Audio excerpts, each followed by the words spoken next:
Bonjour à toutes et à tous, j'espère que vous allez bien et que vous appréciez l'impulsion du BTC. Je vais vous schématiser uniquement ce graphique. Le BTC a travaillé son support de 6000 $ toute l'année 2018. Il l'a ensuite brisé pour nous donner un visuel sur cette magnifique purge. On a eu notre première confirmation haussière la semaine du 1er avril 2019 avec la Kijun d'Ichimoku Kimkoyo aux environs de 5000 $. Deuxième confirmation la semaine du 6000 2019 avec une pénétration du chandelier dans le Kumo. Le nuage pour ceux qui ne sont pas encore familiarisés avec les termes d'Ichimoku. Donc ça s'est passé ici. Regardez, on pète le support de 2018 ici. Purge, confirmation Kijun, pénétration dans le Kumo. Le dernier cycle est quelque peu différent, mais on retrouve quand même des similitudes. Le BTC a travaillé son support de 32K pendant 1 an et demi. Un deuxième support s'est formé aux alentours de 19 000 $, ce qui correspond à l'ancien ATH de décembre 2017. Regardez ici donc, premier support 32K, on le pète. Deuxième support ici à 19K, ce qui correspond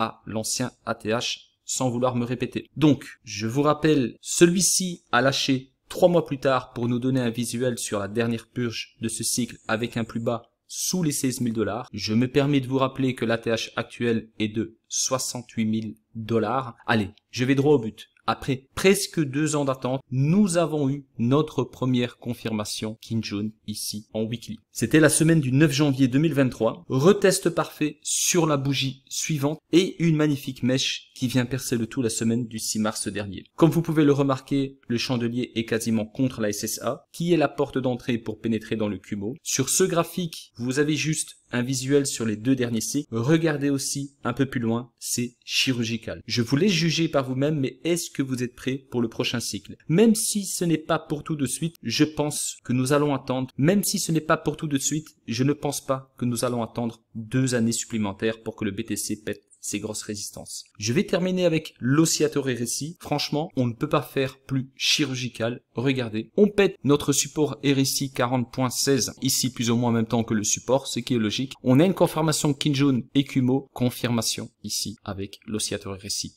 On a des retests. Comme vous pouvez le voir, donc ce niveau est très pertinent. On le voit donc sur tous les différents cycles. Le niveau 40.16 est vraiment très pertinent. Regardez ici, ici, encore ici. Retest par le bas ici. Donc on pète. Quand on a pété le support numéro 1 de 32K, on est passé sous le RSI. Donc on a eu notre signal sur le RSI pour passer à la vente. Ensuite, regardez ici. Retest. Et là, non seulement on a une confirmation Kijun, confirmation RSI, rappelez-vous. Et maintenant, on attend surtout notre troisième confirmation avec le chandelier qui devrait, espérons-le, pénétrer dans ce Kumo. Je vous informe que quasiment toute l'équipe de MyDD sera présente la semaine prochaine à Paris pour la PBWS. Cela fait quelques mois que nous vous partageons des annonces régulières sur notre projet. Je vous invite à nous rejoindre sur nos différents réseaux sociaux pour ne surtout pas manquer la suite. Prenez soin de vous et à très bientôt.